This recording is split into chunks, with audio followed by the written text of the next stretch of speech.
Hello दोस्तों। आज हम सीटेट 2021 जनवरी का पेपर फर्स्ट में से ईवीएस सेक्शन को हल करेंगे। आप जैसा आपको मालूम है कि प्रीवियस ईयर के क्वेश्चन आपके एग्ज़ाम के लिए बहुत महत्वपूर्ण होता है, इसलिए वीडियो को पूरा देखिएगा और चैनल को सब्सक्राइब कर लीजिएगा। चलिए देखते हैं ईवीएस सेक्शन का पहला क्वेश्चन। पहला क्वेश्चन है, निम्नलिखित में से कौन सा एक भारत का संघ शासित प्रदेश नहीं है। ऑप्शन दे रखा है लद्दाख, जम्मू और कश्मीर, सी मणिपुर और चौथा जो है चंडीगढ़।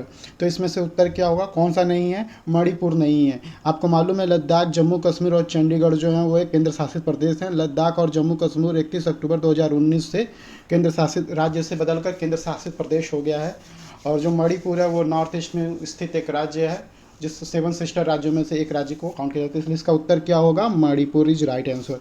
नेक्स्ट क्वेश्चन है, निम्नलिखित में से कौन से कच्चे तेल पेट्रोलियम के उत्पादक हैं? ऑप्शन दे रखा है, पहला बॉम्बे हाई तथा पश्चिम बंगाल, दूसरा असम और उड़ीसा, तीसरा गुजरात और तमिलनाडु, चौथा बिहार और बॉम्बे हाई। तो इसका राइट आंसर होगा गुजरात और तमिलनाडु। आपको मालूम है बॉम्बे हाई जो होता है जहाँ पेट्रोलियम पाया जाता है, लेकिन पश्चिम बंगाल में पेट्रोलियम के कोई भंडार नहीं पाए जाते। पश्चिम बंगाल में जो है प्राकृतिक गैस और कोयले के भंडार हैं। असम में पेट्रोलियम के भंडार होते हैं, उड़ीसा में नहीं होते हैं, जबकि गुजरात और तमिलनाडु में पेट्रोलियम के भंडार पाए जाते हैं। तो इसलिए राइट आंसर क्या हो जाएगा? गुजरात और तमिलनाडु। अगला क्वेश्चन क्या है, हमारे देश का संविधान निम्नलिखित में से किसके नेतृत्व में बनाया गया था? ऑप्शन दे रखा है मोहनदास करमचंद गांधी, दूसरा ऑप्शन दे रखा है सरदार वल्लभ भाई पटेल, तीसरा ऑप्शन दे रखा है डॉक्टर भीमराव बाबा साहेब अम्बेडकर, चौथा सर्वपल्ली डॉक्टर राधा कृष्णन। तो आपको मालूम है कि मोहनदास करमचंद गांधी का संविधान में एज अ गॉड फादर थे, लेकिन इन्होंने न ही किसी समिति के ये सदस्य थे और न ही इन्हें कोई प्रभार दिया गया था। सरदार वल्लभ भाई पटेल जो थे राज्य एकीकरण के लिए थे, और डॉक्टर भीमराव अम्बेडकर जो थे वो प्रारूप समिति के अध्यक्ष थे। तो इसमें से राइट आंसर क्या हो जाएगा? तीसरा, डॉक्टर भीमराव बाबा साहेब अम्बेडकर, इनके नेतृत्व में, क्योंकि ये प्रारूप समिति के क्या थे? अध्यक्ष थे। तो यही क्या हो जाएगा? राइट आंसर हो जाएगा। नेक्स्ट क्वेश्चन देखते हैं, पौधों के लिए किए जाने वाले नीचे दिए गए कार्यों पर विचार कीजिए। ए, पौधों को सहारा देना, ह्यूमस प्रदान करना, भोजन संचित भंडारण करना, डी, पानी और खनिजों को अवशोषित करना। तो पौधों के कौन से कार्य होते हैं? पौधों को सहारा देना, भोजन संचित और भंडारण करना जिसमें जाइलम फ्लोएम होते हैं, और खनिज और पानी को अवशोषित करना जो जड़ का कार्य होता है। तो इसका राइट आंसर क्या हो जाएगा? ए, सी और डी, यही क्या हो जाएगा? राइट आंसर हो जाएगा। तो चौथा ही क्या होगा? इसका राइट आंसर हो जाएगा ए, सी और डी। चलिए नेक्स्ट क्वेश्चन देखते हैं, पोचमपल्ली भारत के दक्षिण राज्य का एक कस्बा है जो सुंदरता से डिजाइन की गई चमकदार रंगों की पोचमपल्ली साड़ियों और विशेष प्रकार की बुनाई, जिसे भी पोचमपल्ली ही कहते हैं, के लिए प्रसिद्ध है। यह कस्बा अब किस राज्य का भाग है? ऑप्शन दे रखा है कर्नाटक, केरल, तेलंगाना और तमिलनाडु। तो आपको मालूम है कि पोचमपल्ली कहाँ का है? पोचमपल्ली जो तेलंगाना का है, और वहाँ पे पोचमपल्ली साड़ी जो है वहाँ की फेमस है, जीआई टैग भी मिला हुआ है। तो इसका राइट आंसर क्या हो जाएगा?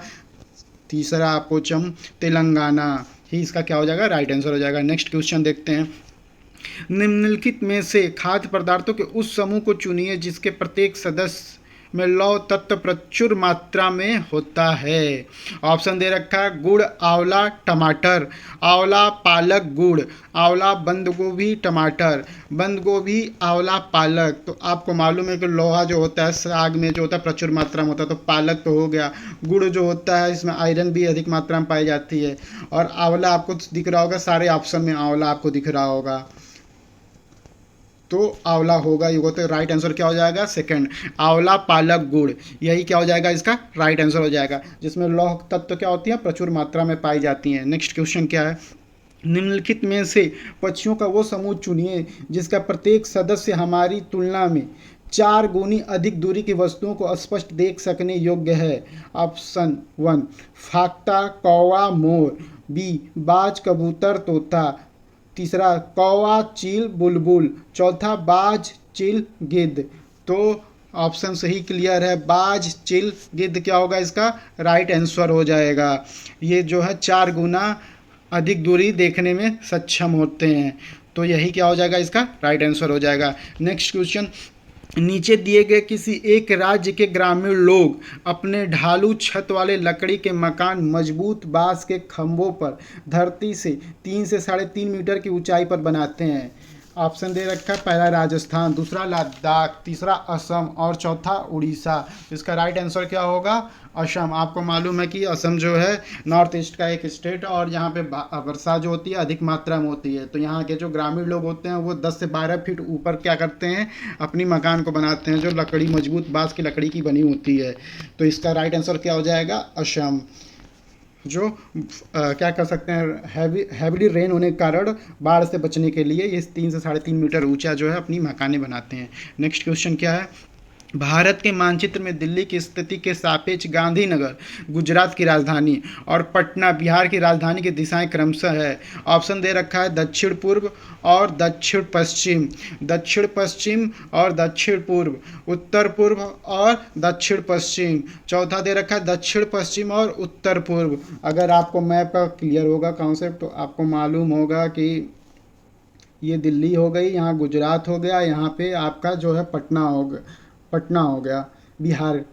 ठीक, तो ये अगर देखें तो गुजरात जो हो जाएगा वो कहाँ हो जाएगा? दक्षिण पश्चिम की ओर हो जाएगा और बिहार पटना जो हो जाएगा वो दक्षिण पूरब की ओर हो जाएगा। तो क्या इसका राइट आंसर हो जाएगा? बी, सेकंड वाला, दक्षिण पश्चिम और दक्षिण पूर्व क्या हो जाएगा? राइट आंसर हो जाएगा। चलिए नेक्स्ट क्वेश्चन देखते हैं। निम्नलिखित में से किसने मटर के पौधों के साथ प्रयोग किया और यह पाया कि मटर के पौधों में कुछ ऐसे लक्षण होते हैं जो जोड़ियों में पाए जाते हैं, जैसे चिकने या खुरदरे, लंबे या बौने, पीले या हरे आदि। ऑप्शन दे रखा है डॉक्टर एम.एस. स्वामीनाथन, दूसरा दे रखा है ग्रेगर जॉन मेंडल, तीसरा दे रखा है जॉर्ज मिस्ट्रल और चौथा दे रखा है चार्ल्स डार्विन। तो आपको मालूम होगा कि स्वामीनाथन होंगे नहीं है, हरित क्रांति के लिए माने जाते हैं। इसका राइट आंसर क्या होगा? Gregor John Mendel.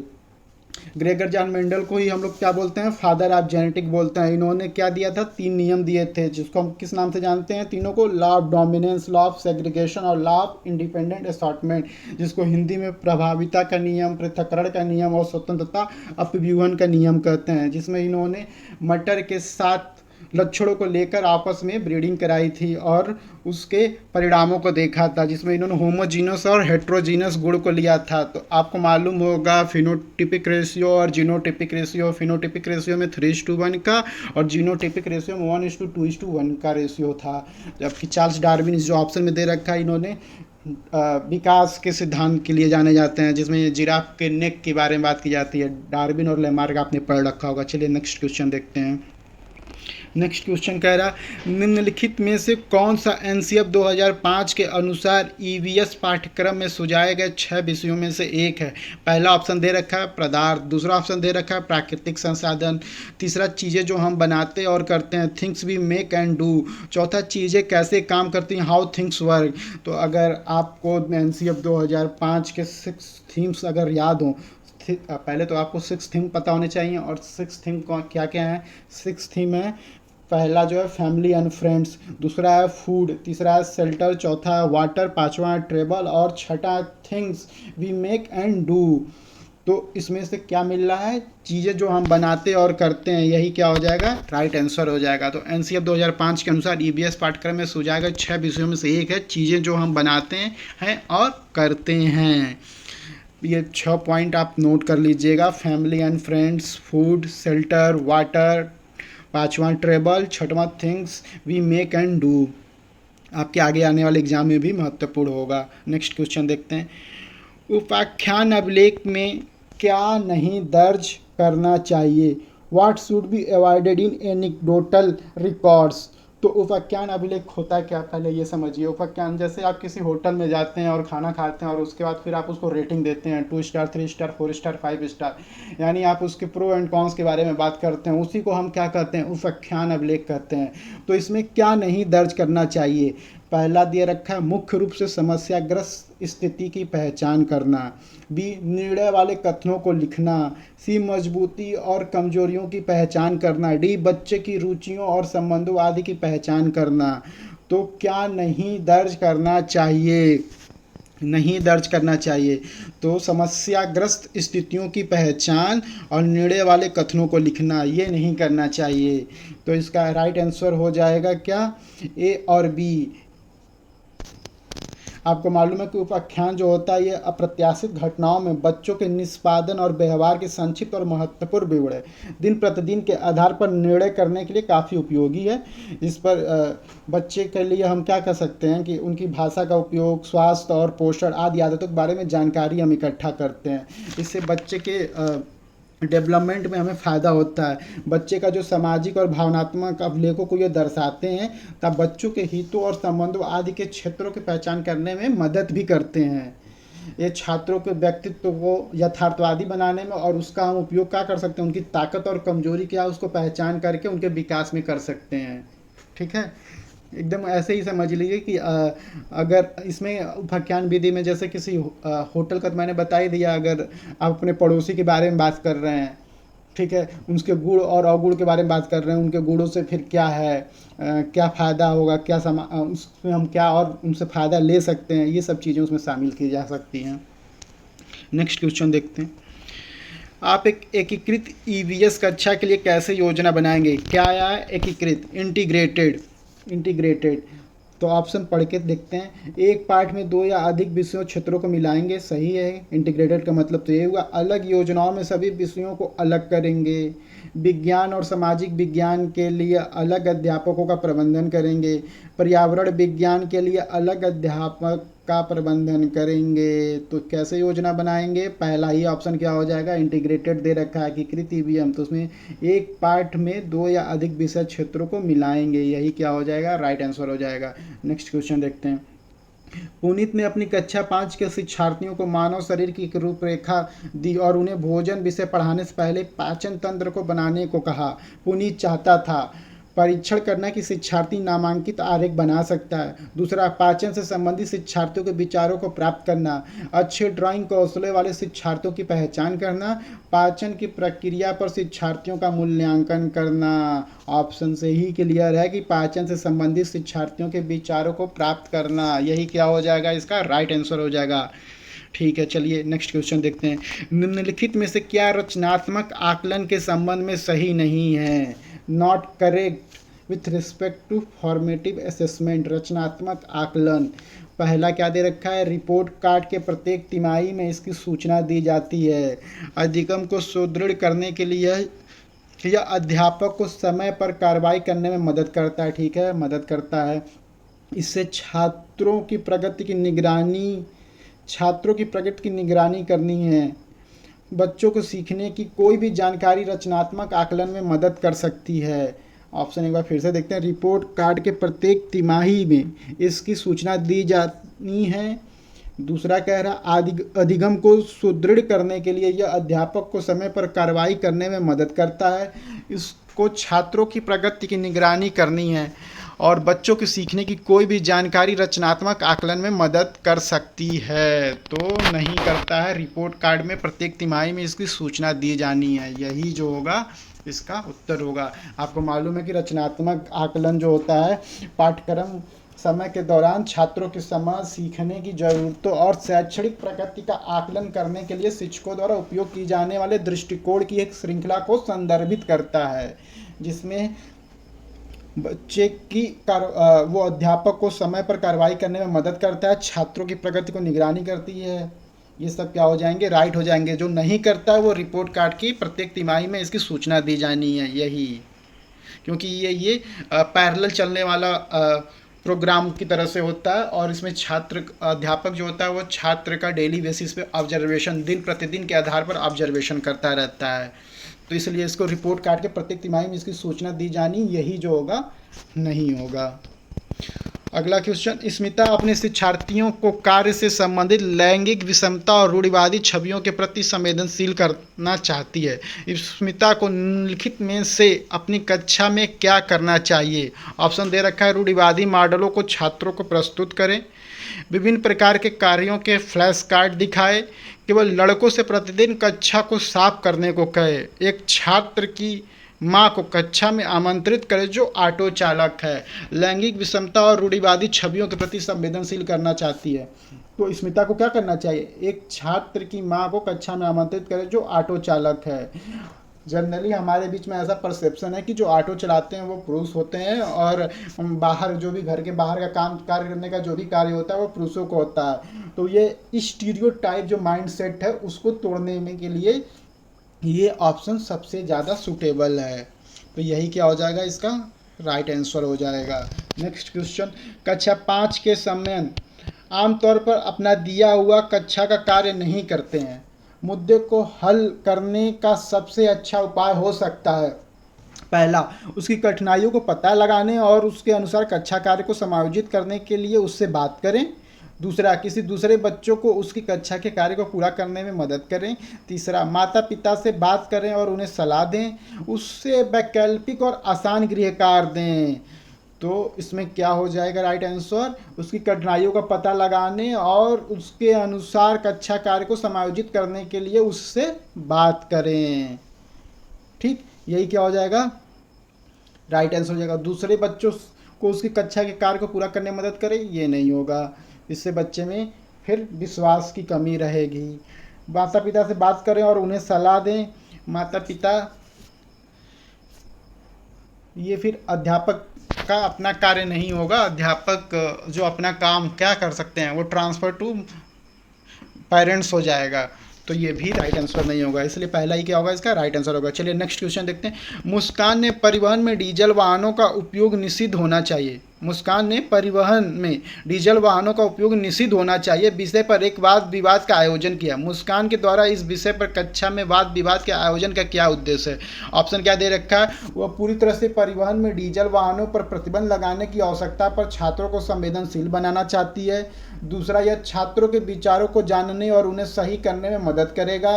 वह आधुनिक वाहनों के उपयोग के लाभों पर छात्रों को संवेदनशील बनाना चाहती है। यह इस मुद्दे पर छात्रों को कई दृष्टिकोण की सराहना करने में मदद करता है। ऑप्शंस बहुत अच्छे दे रखे हैं इसके, फिर से एक बार पढ़िए। वह पूरी तरह से परिवहन में डीजल वाहनों पर प्रतिबंध लगाने की आवश्यकता पर छात्रों को संवेदनशील बनाना चाहती है। यह छात्रों के विचारों को जानने और उन्हें सही करने में मदद करेगा। वह आधुनिक वाहनों के उपयोग के लाभों पर छात्रों को संवेदनशील बनाना चाहती है। यह इस मुद्दे पर छात्रों को कई दृष्टिकोण की सराहना करने में मदद करता है। यह इस मुद्दे पर छात्रों को कई दृष्टिकोणों की सराहना करने में मदद करता है। जैसा कि आपको मालूम है, वाद विवाद में क्या होता है, दो पक्ष होते हैं, एक पक्ष में और एक विपक्ष में बात करता है, इसलिए सबके क्या होंगे, अलग अलग दृष्टिकोण होंगे। तो यही क्या होगा, राइट आंसर हो जाएगा। चौथा ही क्या होगा, राइट आंसर हो जाएगा। चलिए नेक्स्ट क्वेश्चन देखते हैं। ईवीएस में मानचित्रण कौशल, mapping skill in EVS help develop. पहला क्या दे रखा है, लैंडस्केप खींचने के कौशल को विकसित करता है, पूर्वानुमान और गणना के कौशल को विकसित करता है, रिकॉर्डिंग कौशल को विकसित करता है, स्थानों की सापेक्ष स्थिति का समझ को विकसित करता है। तो ईवीएस में मानचित्रण कौशल क्या हो जाएगा, स्थानों की सापेक्ष स्थिति की समझ को विकसित करता है। यही क्या हो जाएगा, राइट आंसर हो जाएगा कि कौन सा स्थान किस स्थान के उत्तर पूर्व में कितने लैटिट्यूड और कितने लॉन्गिट्यूड पर है, ये समझ विकसित करता है। यही मानचित्रण कौशल हो जाएगा। नेक्स्ट क्वेश्चन देखते हैं। ईवीएस की एकीकृत प्रकृति सहायक है, पाठचर्या के भार को कम करने और विशिष्ट प्रकरणों को पेश करने में, पाठचर्या के भार को कम करने और शिक्षार्थियों को सार्थकता पूर्वक सीखने में, शिक्षार्थी केंद्रित उपागम का पालन करने और संकल्पनाओं की अधिक संख्या का परिचय देने में, दी गई सूचनाओं और विवरणों से सीखने में। तो क्या लग रहा है इसका राइट आंसर, पाठचर्या को भार को कम करने और विशिष्ट प्रकरणों को पेश करने में, पाठचर्या के भार को कम करने और शिक्षार्थियों को सार्थकता पूर्वक सीखने में, मीनिंगफुल लर्निंग। देखिए यहाँ क्या दे रखा है, मीनिंगफुल लर्निंग। तो यही क्या हो जाएगा, right answer. Reduce curriculum load and help children to learn meaningful. तो पाठचर्या के भार को कम करने और शिक्षार्थियों को सार्थकता पूर्वक सीखने में एकीकृत सहायक है। नेक्स्ट क्वेश्चन देखते हैं। निम्नलिखित में से क्या ईवीएस में आकलन का एक व्यापक संकेतक नहीं है। ऑप्शन क्या दे रखा है, सहयोग, न्याय के प्रति सरोकार, समानता के प्रति सरोकार, अवधारणा मानचित्र मानचित्रण व्यापक संकेतक नहीं है। व्यापक संकेतक क्या नहीं होगा? अवधारणा मानचित्रण। क्या होगा इसमें? सहयोग हो जाएगा, न्याय के प्रति सरोकार हो जाएगा, समानता के प्रति सरोकार हो जाएगा। यानी न्याय और समानता से क्या कर सके? किसी का सहयोग कर सके। जबकि अवधारणा मानचित्र जो होगा वो व्यापक संकेतक नहीं है। तो राइट आंसर क्या हो जाएगा? नहीं पूछा है तो चौथा अवधारणा मानचित्रण, कॉन्सेप्ट मैपिंग, यही क्या हो जाएगा? इसका उत्तर हो जाएगा। नेक्स्ट क्वेश्चन देखते हैं। कुछ हजार साल पहले भारत में तालाबों के निर्माण के अल बिरूनी के अवलोकन के आधार पर कक्षा 5 के ईवीएस के पाठ्य पुस्तक में एक अनुच्छेद है। इस अनुच्छेद को शामिल करने का क्या उद्देश्य होगा? पहला दे रखा है, यह इतिहास के स्रोतों की पहचान करने में शिक्षार्थियों की मदद करता है। यह शिक्षार्थियों को अनेक अवलोकनों की रिकॉर्डिंग में सुधार करने में मदद करता है। यह शिक्षार्थियों को कुछ हजार साल पहले भारत में मौजूदा तकनीक की सराहना करने में मदद करता है। यह शिक्षार्थियों को इतिहास में साक्ष्य की भूमिका को सराहना करने में मदद करता है। तो यह शिक्षार्थियों के इतिहास में साक्ष्य की भूमिका को सराहना करने में मदद करता है, ये तो है ही। यह शिक्षार्थियों को कुछ हजार साल पहले भारत में मौजूद तकनीक की सराहना करने में मदद करता है, ये भी सही है। इतिहास के स्रोतों की पहचान करने में शिक्षार्थियों की मदद करता है, ये भी सही है। तो ACD ये तो सही है। तो फिर ACD दूसरे वाले ने दे रखा है। जबकि यह शिक्षार्थियों को उनके अवलोकनों की रिकॉर्डिंग में सुधार करने में मदद करता, ऐसा नहीं है। जबकि ACD क्या होगा? इसका राइट आंसर हो जाएगा। यह इतिहास के स्रोतों की पहचान करने में शिक्षार्थियों की मदद करता है। जैसा कि आपको मालूम है कि उस समय जो भी मौजूदा है, जैसे सुदर्शन झील के बारे में आप लोगों ने इतिहास में पढ़ रखा होगा, अभिलेखों के बारे में पढ़ रखा हो, तो ये क्या हो सकते हैं? प्राकृतिक स्रोत की तरफ से स्रोत के रूप में कार्य करते हैं, इतिहास को जानने में मदद करते हैं। उस समय के मौजूदा तकनीक जो वहाँ उस समय गुफा और जो बनाए गए थे, तो हम उनके आधार पर उस समय की तकनीकों के बारे में बात करते हैं। ठीक, तो यह ACD क्या हो जाएगा? इसका राइट आंसर हो जाएगा। नेक्स्ट क्वेश्चन देखते हैं। अपनी कक्षा में 50 से अधिक छात्रों के साथ वाणी उन्हें एक ऐसी गतिविधि से जोड़ना चाहती है जिसमें सीखने को बढ़ाने के लिए अधिकतम संख्या में इंद्रियां शामिल हो। क्या शामिल हो? इंद्रियां शामिल हो। निम्न में से कौन सा क्रियाकलाप उपरोक्त कार्य के लिए ठीक होगा? ऑप्शन दे रखा, कौशलों के प्रदर्शन के लिए समुदाय से संदर्भ व्यक्तियों को आमंत्रित करना, ने डिमॉन्स्ट्रेट करने के लिए यहाँ पे बात की जा रही है इस ऑप्शन में। दूसरे में क्या कहा जा रहा है? ग्रुप डिस्कशन की बात की है, समूह चर्चा को प्रोत्साहित करना। तीसरे में क्या कहा जा रहा है? Using smart classroom for relevant AV material, उचित AV साधन के लिए स्मार्ट कक्षा का उपयोग करना। और चौथा कह रहा है नज़दीक के स्थान के लिए क्षेत्र भ्रमण का आयोजन करना। तो आपको मालूम है कि इसका ऑप्शन से ही क्लियर है कि नज़दीक के स्थान के लिए क्षेत्र भ्रमण का आयोजन करना ही क्या होगा? राइट आंसर हो जाएगा। क्योंकि इसमें सारी इंद्रियां, अधिकतम इंद्रियां जो होंगी वो पार्टिसिपेट करेंगी। बच्चा छू सकता है, देख सकता है, उस पर बातचीत कर सकता है। तो यही क्या होगा? इसका राइट आंसर हो जाएगा। नेक्स्ट क्वेश्चन देखते हैं। इकरा अपने शिक्षार्थियों को EVS में समाचार पत्रों और पत्रिकाओं को पढ़ने के लिए प्रोत्साहित करती है। पहला, ये मनोरंजन संसाधन उपलब्ध हैं, these are entertaining resources available. दूसरा, ये शिक्षार्थियों को उनके अपने संसार से जुड़ने में सहायता करते हैं। ये शिक्षार्थियों को स्वतंत्र बनाने में सहायता करते हैं। ये शिक्षार्थियों को प्रतिस्पर्धी बनाते हैं। ऑप्शन से ही क्लियर है। न्यूज़पेपर पढ़ने, पत्र पत्रिकाओं के पढ़ने से क्या होता है? बच्चे जो होते हैं वो अपने संसार से जुड़ने में सहायता करते हैं। These help learners to engage with the real world. ठीक है, नेक्स्ट क्वेश्चन देखते हैं। पर्यावरण अध्ययन में प्रश्न करने को एक युक्ति के रूप में उपयोग किया जाता है। पहला, अनुशासन को बनाए रखने के लिए, ध्यान खींचने के लिए, नियमों के पालन को बढ़ावा देने के लिए, कक्षा कक्ष में जिज्ञासा को बढ़ाने के लिए। तो इसमें क्या हो जाएगा? कक्षा कक्ष के जिज्ञासा को बढ़ाने के लिए। ये क्वेश्चन हम लोग पहले भी प्रैक्टिस सेशन में कर चुके हैं।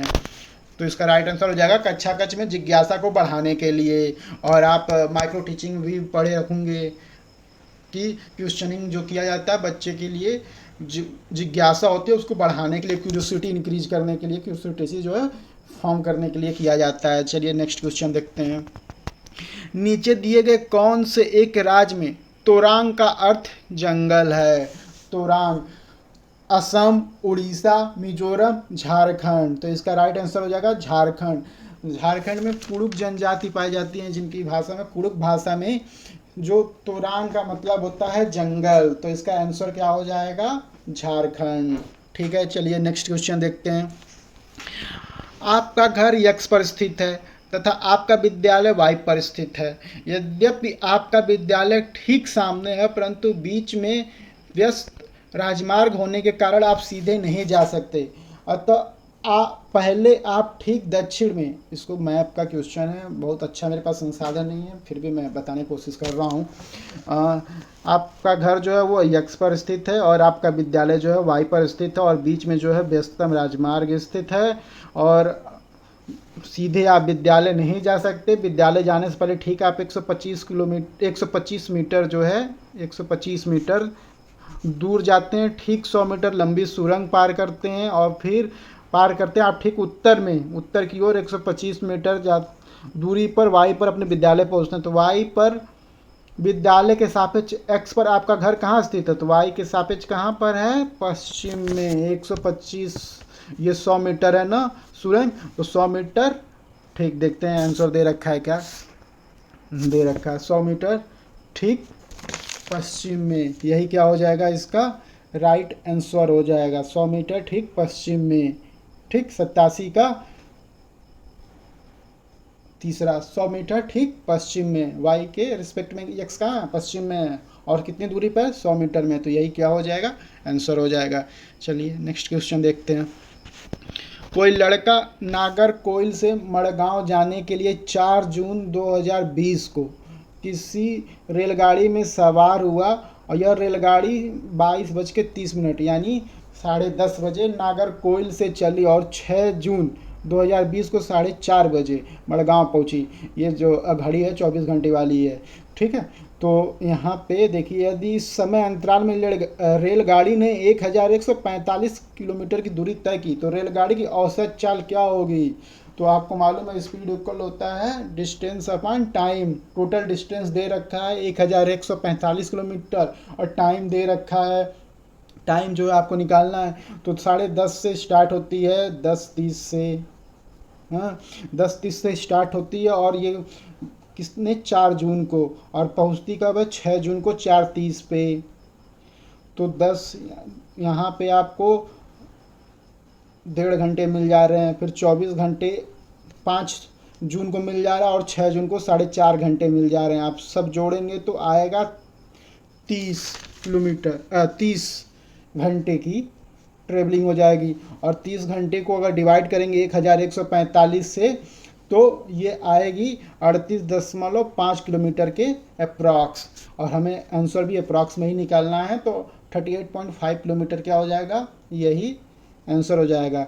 तो ये v इक्वल होता है d अपान टी के। इसी फार्मूले पे इसको आप रख के निकाल सकते हैं। चलिए नेक्स्ट क्वेश्चन देखते हैं। नीचे दिया गया कौन सा कथन मधुमक्खियों और छत्तों के विषय में सही नहीं है? ठीक, प्रत्येक छत्ते में एक रानी मक्खी होती है जो अंडे देती है, ये राइट आंसर है।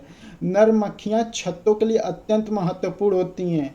अच्छा, छत्ते में बहुत सारी काम करने वाली मक्खियाँ होती हैं, ठीक है, ये होती हैं। छत्ते में केवल कुछ नर मक्खियाँ होती हैं, ये भी सही है। आपको मालूम है कि ज़्यादातर जो होती हैं श्रमिक मक्खियाँ होती हैं और एक रानी मक्खी होती है। और नर मक्खियों का काम बस रिप्रोडक्शन के लिए ही बस होता है और किसी काम के लिए ये नहीं होते हैं। और इनकी संख्या जो होती है वो छत्ते में बहुत सीमित होती है। तो नहीं है, इसका राइट आंसर फिर क्या होगा? इसका राइट आंसर जो होगा वो नर मक्खियाँ छत्तों के लिए अत्यंत महत्वपूर्ण होती हैं, यही क्या होगा? गलत है। नर मक्खियाँ जो हैं वो छत्तों के लिए अत्यंत महत्वपूर्ण नहीं होती हैं। ठीक, चलिए नेक्स्ट क्वेश्चन देखते हैं। यहाँ एक क्वेश्चन कमेंट बॉक्स में जरूर बताइएगा इसका उत्तर।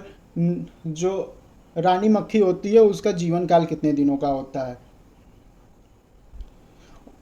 ठीक है, अगला क्वेश्चन देखते हैं। आज हम मिर्ची के बिना भोजन की कल्पना भी नहीं कर सकते हैं। इसे व्यापारी हमारे देश में लाए थे। ऑप्शन दे रखा है अफगानिस्तान से, इंग्लैंड से, दक्षिण अमेरिका से और दक्षिण अफ्रीका से। आज हम मिर्ची के बिना भोजन की कल्पना भी नहीं कर सकते।